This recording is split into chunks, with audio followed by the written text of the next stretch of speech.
used to it, I just love it.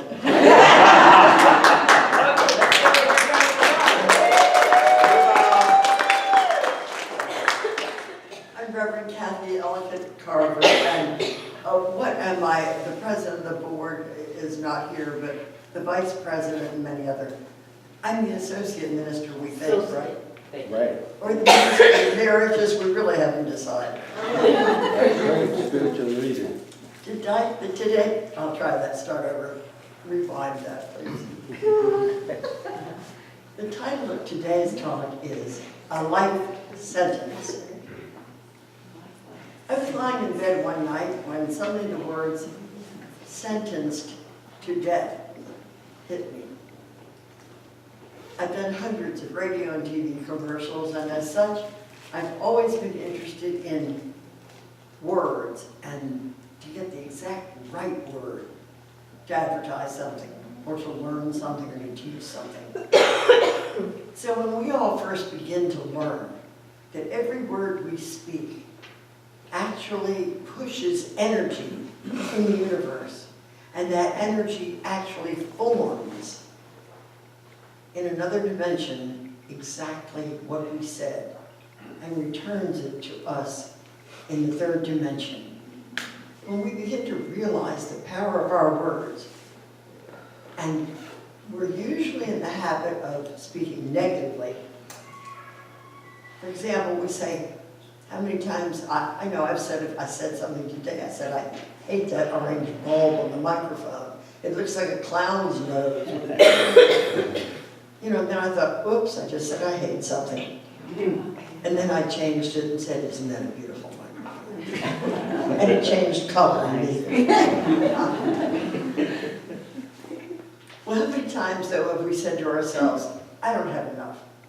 I can't. I don't know how. I'm bad at math. Oh, that's too much. I can't afford it.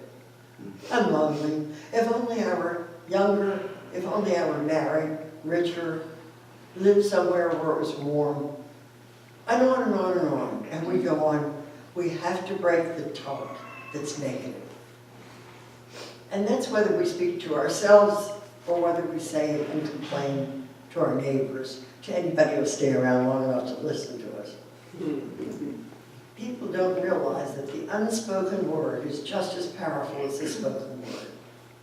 No wonder the wise say, silence is golden, the way most of us talk. Silence is certainly better than anything negative. People have been talking themselves to death, literally, for years. Now, most people in the 21st century no longer think that the Bible's worth reading, studying, or has anything much to say. So let's look at something modern and see if we can learn something from a modern situation. Let's look at our legal system. Listen, now really listen to ideas and words that describe our legal procedures. The judge pronounced sentence. Your hearing is scheduled for next week. His bank statements prove he stole the money. It will go on your record. He was sentenced to death. All right, think of any other words you can think in the legal system that show the power of the words that are spoken. Can you think of anything? I couldn't either. But all those words are used by our legal system to condemn or free people. We, by the same token, literally sentence ourselves to death, or we sentence ourselves to life with every word we speak. We experience whatever we speak. We send out words and they come back as things. That's where the saying thoughts are things came from. If you even look at your own home, where you live, where your habitual thoughts, oh, it's a terrible thought. I just thought how messy my bedroom was. Think of your house, though. Every piece of furniture there, everything there, shows something you've been thinking in some way. The most powerful words in the universe are the words, I am. Because there is only one presence. If you say, I am, and then you add negative words, pour, you pour this negative energy, this powerful poverty energy, into a mold that sooner or later will produce something in your life that produces lack, something that exemplifies poverty. If you keep thinking in the words, I'm lonely, you're creating more loneliness for yourself. We really are condemned or freed by our own words. We are the judge, the jury, and the condemned or the freed. We judge ourselves much more harshly than anyone else does. We decide if we are guilty, and we decide what sentence we will serve. Jesus said in Matthew 12:36, every idle word that proceeds from the mouth of man, he shall give account therefore in the day of judgment. For by thy words thou shalt be justified, by thy words thou shalt be condemned. Do you realize this is what quantum physics is now proving to be the truth? And that 2,000 years ago, Jesus, in words that his poor camel herder shepherds could understand, he said the same thing. When he said, for example, be it done unto your faith, we now are finding out that everything is done to us by what we believe to be true. Not what is true necessarily, but whatever we think is true. If we think the world is an evil place and everybody's out to get us and everybody's criticizing us, guess what you experience? A lousy world, one I don't want to live in. You don't want to live in it either. And that is the power we have to change our worlds. Scientists like William Tiller have discovered that words have specific vibrations and that they're electromagnetic, and they go out into another dimension and return with the forms that each specific vibration creates or attracts. If you send out the low vibration of guilt, and if anybody ever was raised Catholic here, has anybody ever heard of mea culpa? Mea culpa, the hands go up. Oh, mea culpa, my fault, everything's my fault. And you sinner you, and you have to go to confession all the time because you're so bad. And we have been raised, many of us, to believe that we are guilty, bad people.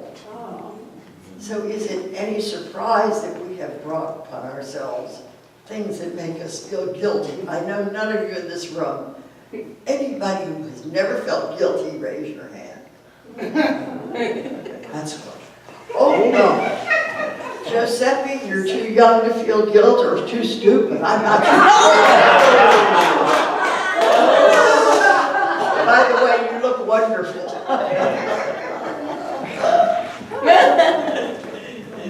So the Bible actually, he's leaving. I didn't need to send it out.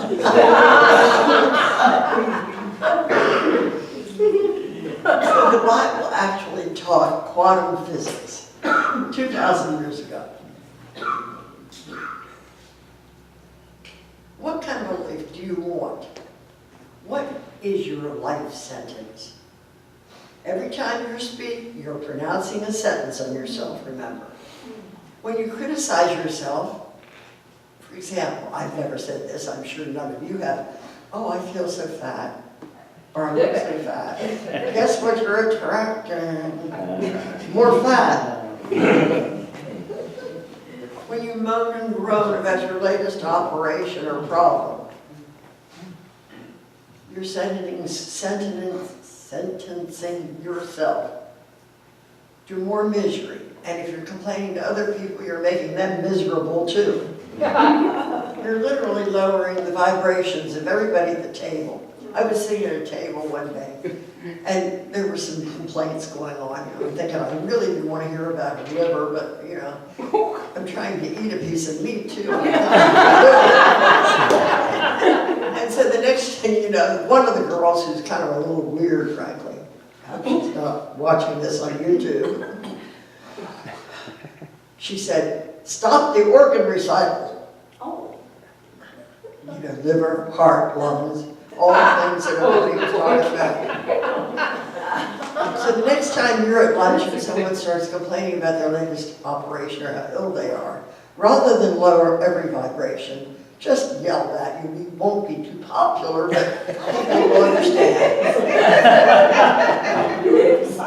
Have you ever noticed that when you resent someone, it is re-sent to you? So many words have right in them the action that happens.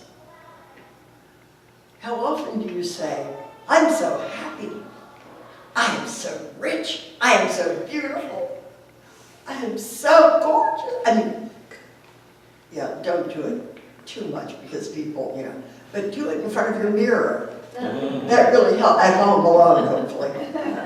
And start saying, "I feel so healthy, I look so good." Doesn't it make you feel good just to even hear the words? Yes. Doesn't it? Yeah. And don't keep saying, "I'm only human," because you are not only human. How many times have you heard people say, as their excuse for whatever, "Oh, I'm only human"? And I think, well, if you keep saying that, that's all you're ever going to be. But frankly, if you say that I am spirit, I am free, I am powerful, my words make my world, think of the difference it makes in your life. Back to the legal system. I like this. Think of the words state prison. Oh.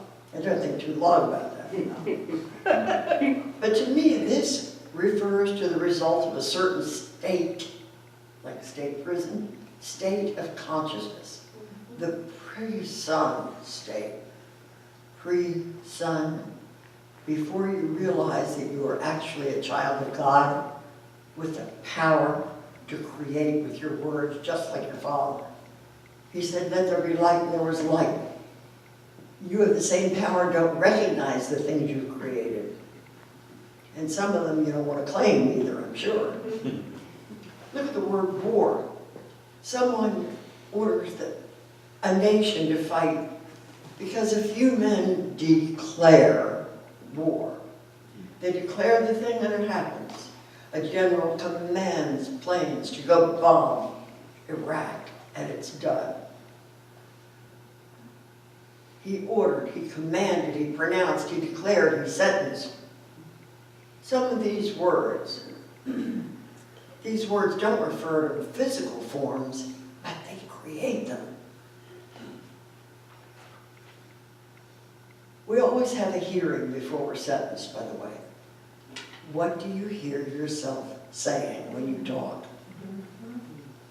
Listen to yourself. The self-talk. What is your life sentence? A lie detector may tell others when you're lying, but only when you know the truth shall the truth set you free. Remember, whatever you believe to be the truth is the truth for you, even if it's not the truth. If you limit yourself, if you say and believe, "I'm only human," then you put that limitation with your tremendous power to do anything. You make yourself only whatever it is. Only poor, only stupid, only uneducated. Whatever you belittle yourself, you become. Some of us sentence ourselves to hard labor because we believe that you have to work really hard to have money, otherwise, we can starve, lose the apartment, lose the house. Or maybe you're smarter and you gave yourself a light sentence. I love life. Life takes care of me and I don't have to work for money because money just flows to me. Those words are filled with light. a high vibration, and money starts flowing to you. Another thing we're just learning, and I just learned this recently too, but when you see somebody getting a new car, you say, oh, dang, I wish I had that car. Oh, that's such a beautiful car. I wish I could afford that. Son of a gun, he doesn't. But suppose instead of resenting it and being jealous, suppose you said, oh, that inspires me, that gorgeous car. If he can get it, I can too. It proves it. He got it, so can I. Your words, that starts to open up the possibilities of the universe. Ask the universe. Say, universe, show me how I can get a car like that or one even better. And thanks God for listening. Remember the Bible that's not supposed to know anything. Jesus said, ask and you shall receive. Most of us don't ask. You need to start asking the universe. If you have a problem, ask the universe what the solution is. Don't necessarily call your aunt on the phone in Florida and say, got any ideas? I got a problem. And then talk her ear off for an hour on the problem, because you're concentrating on it. And what you concentrate becomes concentrated into form. Like that. Anyway, Jesus wasn't kidding when he said, ask and you shall receive. The universe does answer questions. Stop limiting yourself. God bless you. Stop limiting yourself. And here's one. If you find a penny, say to the universe, can this get better? I saw this story on YouTube. This woman did this. She found a penny and she said, can this get better? And the next time she opened the next door, she walked out on the street and there's $10. She said, this is even getting better and better. So she went to park in her usual parking place behind the apartment building, and somebody else had taken it. So she grumbled, but she went around, parked in front, got out of her car. And guess what she found next? $20 bill? $20? A quarter? Bag of money? A diamond bracelet. Oh. And this happened to a woman just with those magical words. Now, let's see, how long have I talked? Well, the reason I asked, and let me ask you this. First of all, open your life to possibilities. Now, the next time I speak, or today, depending upon that clock, and your interest, of course, I'm going to give you some words more strange, but more magical even than abracadabra. Shazam. What are some of those words that we've always heard? There's another one. Magic words. Eureka. Eureka, that's good. There's another one, I couldn't think of it either. I would put it in there otherwise. She said that. Alakazam. Hocus Holy smokes, I really like that one. Well, okay, I'm going to tell you. Bazinga. Yeah, I like that one. I want you to try something. Now, first of all, it sounds absolutely crazy, okay? But then remember, Fulton invented the steam engine. They tried to put him in an insane asylum. So a lot of people who have new ideas, they try to imprison. And the doctor, what was his name, that taught the other doctors to wash, Semmelweis taught the other doctors to wash their hands before operations. They threw him out of the medical society for being a nut. And he saved so many lives. So this is going to sound really crazy. Don't get the hook and grab me off the stage. I want you to try it. For example, if someone told me before we knew about electricity that if I hit that button, light would come on, I might not believe them, but I would hit the button to see what would happen. Okay? So the words, I want to give you the website to go to. It's called Access Consciousness, one word, accessconsciousness.com. And these are the words that are supposed to, and apparently have for many people, uncreated the bad things in your life. Whether they be beliefs, feelings you've had, traumas you've experienced. You put the energy, because everything you've done has energy. So you see an energy. For example, I saw my brother run over by a car when I was 2.5. Now, I do not remember that, but I do. And you took that energy that's here, that's been blocking something in your life, be it abundance, be it love, be it feeling of security. And you look at it and say, I choose to uncreate and destroy you. And then you say the magic formula. And it doesn't make any sense. Good and bad, right and wrong, POC and POD, all 9, shorts, boys, and beyonds. Now, how crazy does that sound? Rather than keep you here for another hour trying to explain something I cannot possibly explain, I would like you to go to accessconsciousness.com and take a look at that. It really is fascinating. And I was talking to a religious science minister the other day, and she absolutely has worked with this and has become licensed doing this work. So try it. You won't be able to remember those words, because I have a terrible time remembering, because they don't make any sense. You know, I can't connect them at all. But try it. Remember, it's up to you. You're the judge, you're the jury, and you condemn yourself or you free yourself. Let's all try to free ourselves. And with that, you shall know the truth and you're free. Amen.